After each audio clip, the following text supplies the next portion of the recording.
ವಿನಮ್ರವಾಗಿ ವಿನಂತಿ ಮಾಡಿಕೊಳ್ತಾ ಇದ್ದೇನೆ. ಜ್ಯೋತಿಯನ್ನ ಬೆಳಗುವುದರ ಶರಣ ಶ್ರೀ ಬಲಿಯ ಚಂದ್ರಯ್ಯ ಜಯಂತಿ ಇದೀಗ ಕಾರ್ಯಕ್ರಮದ ಉದ್ಘಾಟನೆ ಗಣ್ಯರಿಂದ ಜರುಗುತ್ತಾ ಇದೆ.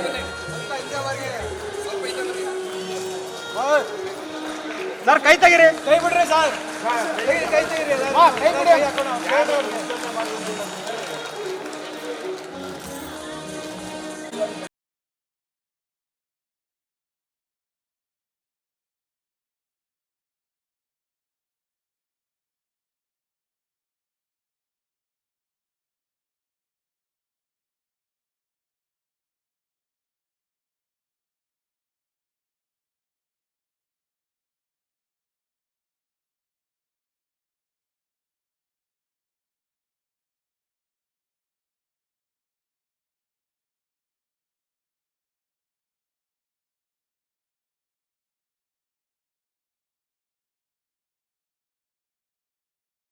ಕಾರ್ಯಕ್ರಮದ ಉದ್ಘಾಟನೆಯನ್ನ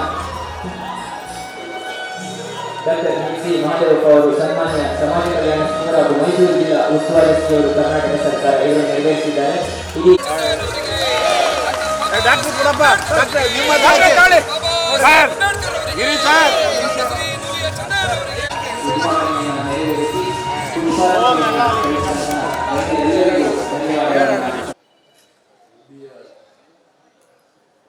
ಅವರ 917ನೇ ಜಯಂತಿ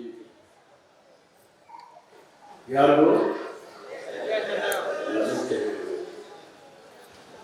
ಅವರ ಶರಣ ಸಾಹಿತ್ಯ ಮತ್ತು ಶರಣ ಚಳುವಳಿಯ ಹಿತವಚನಗಳು ಸಮಾಜಕ್ಕೆ ದೊಡ್ಡ ಸಂದೇಶವನ್ನು ಕೊಡಬೇಕು. ಇದರ ಘನ ಅಧ್ಯಕ್ಷತೆಯನ್ನ ನಮ್ಮ ಅತ್ಯಂತ ಆತ್ಮೀಯರು ಚಾಮರಾಜ ವಿಧಾನಸಭಾ ಕ್ಷೇತ್ರದ ಶಾಸಕರಾದಂಥ ಹರೀಶ್ ಗೌಡರವರು ವಹಿಸಿದ್ದಾರೆ.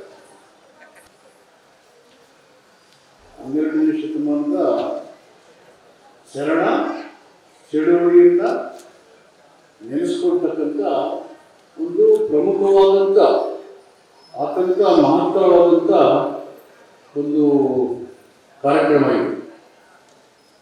ಈಗ ಭಾರತ ದೇಶ ಅನೇಕ ಧರ್ಮ ಮತ್ತು ಭಾಷೆಗಳನ್ನು, ವೈವಿಧ್ಯವಾದಂಥ ಆಚಾರ ವಿಚಾರಗಳನ್ನು ಇಟ್ಕೊಂಡು ಏಕತೆಯನ್ನು ಕಾಣುವಂಥ ಪ್ರಯತ್ನವನ್ನು ಮುಂದುವರಿಸಿಕೊಂಡು ಶತಮಾನದಿಂದ ಬಂದಿದೆ. ಭಾರತ ದೇಶದಲ್ಲಿ ಸಾಮಾಜಿಕ ಹೋರಾಟಗಳ ಪರಂಪರೆ ಇದೆಯಲ್ಲ, ಈ ಪರಂಪರೆಯನ್ನು ನೋಡಿದಾಗ ಬಹಳಷ್ಟು ಜನ ಮಾನವೀಯರು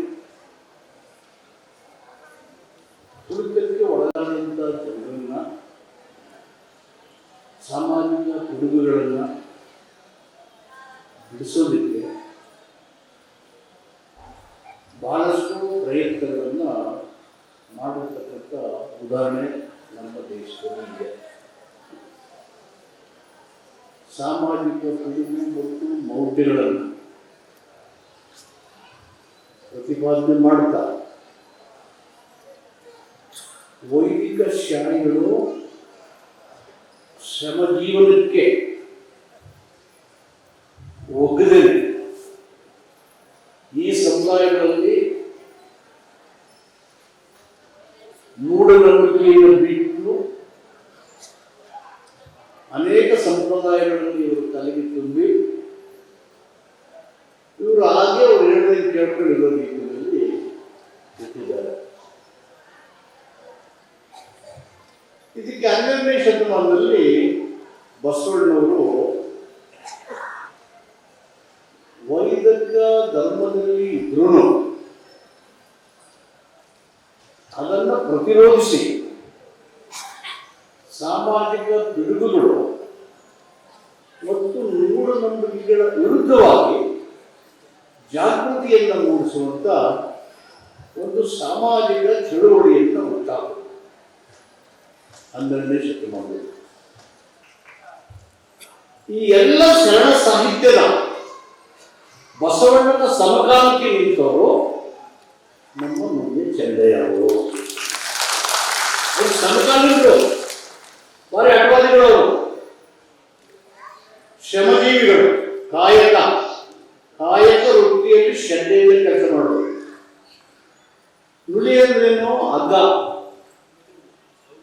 ಹಗ್ಗ.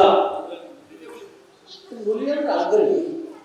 ನಾವು ಹುಲಿ ಹೊಸ್ಕೊಂಡು ನೋಡ್ಕೊಂಡು ಹೇಳಿದ್ವಿ, ನಮ್ಮ ಈ ಕಡೆ ಹುಲಿ ಹೊಸ್ಕೊಂಡು ಬಂದಿರ್ತೀವಿ, ಹಗ್ಗದಲ್ಲಿ ಇರ್ತೀವಿ ನಮ್ಮ ಮೈಸೂರು ಕಡೆ.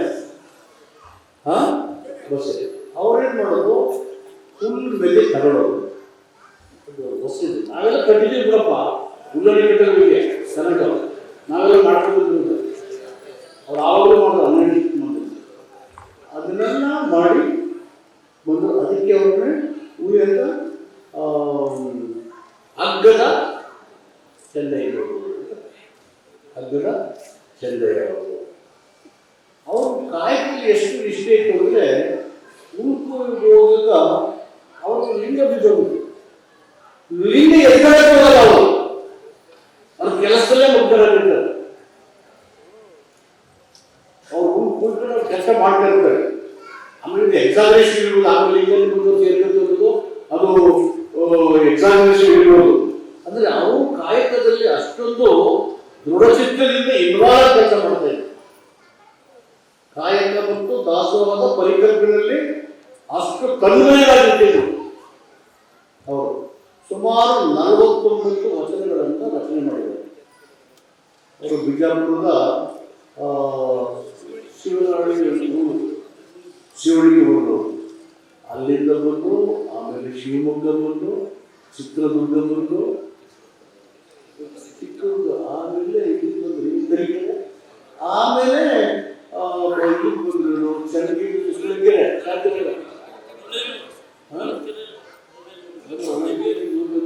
ಆಮೇಲೆ ಶಾಂತಿ ನಗರ, ಶಾಂತಿ ಕೆರೆ ಅಂತಾರೆ, ದಾವಣಗೆರೆ ದೊಡ್ಡ ಕೆರೆ, ಅದು ಕೆರೆ ಅಂತ ಹೇಳಿದ್ರು, ದೊಡ್ಡ ಕೆರೆ, ದೊಡ್ಡ ಕೆರೆ.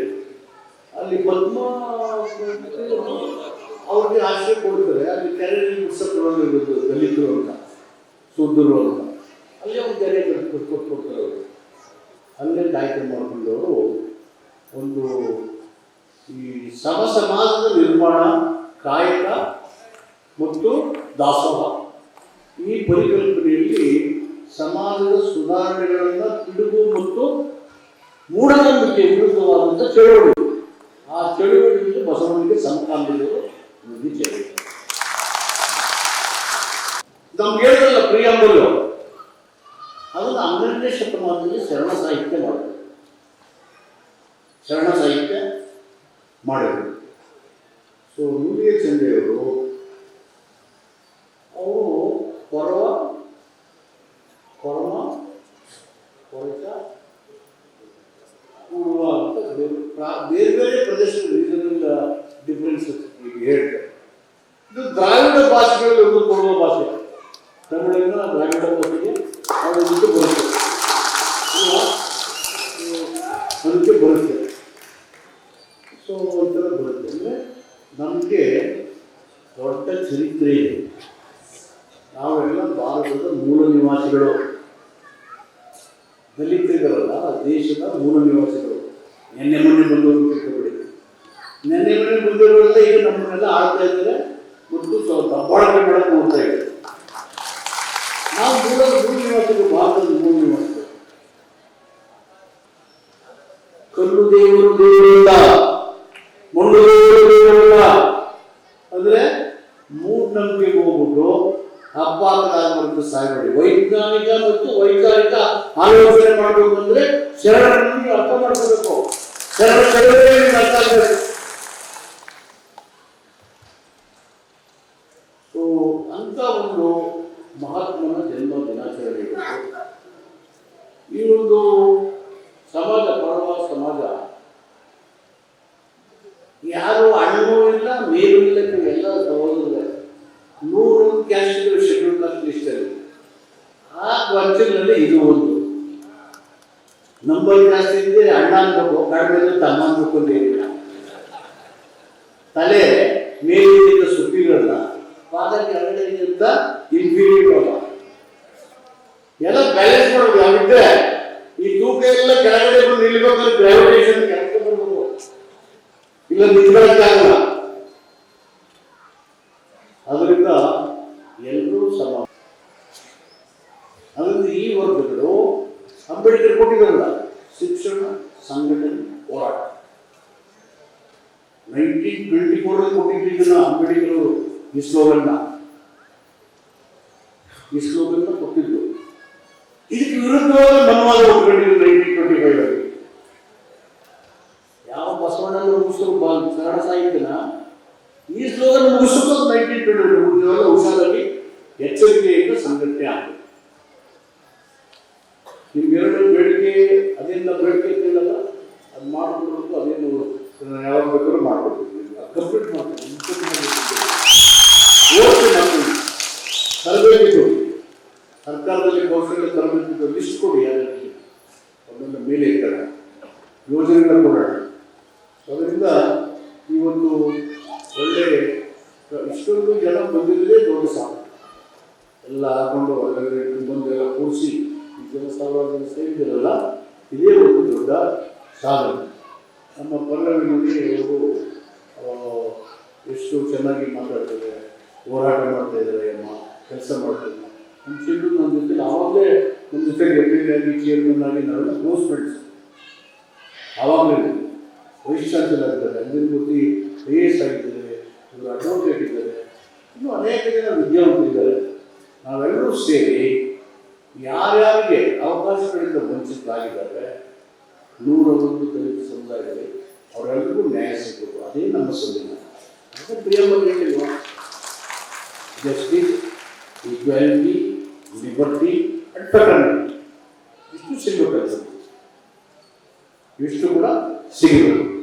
ಅದಕ್ಕೆ ನಮ್ಮ ಸರ್ಕಾರ ಸಿದ್ದರಾಮಯ್ಯವರು ಬದ್ಧರಾಗಿದ್ದೇವೆ. ನಿಮ್ಮ ಜೀವನದಲ್ಲಿ ಬದಲಾವಣೆ ಆಗಲಿಕ್ಕೆ ಸಂವಿಧಾನದ ಆಶಯಗಳು ಜಾರಿ ಆಗಲಿ, ಅದರ ಪರವಾಗಿ ನಿಂತು ಗಟ್ಟಿಯಾಗಿ ಹೋರಾಟ ಮಾಡೋಣ, ಆಗ್ರಹ ಮಾಡೋಣ.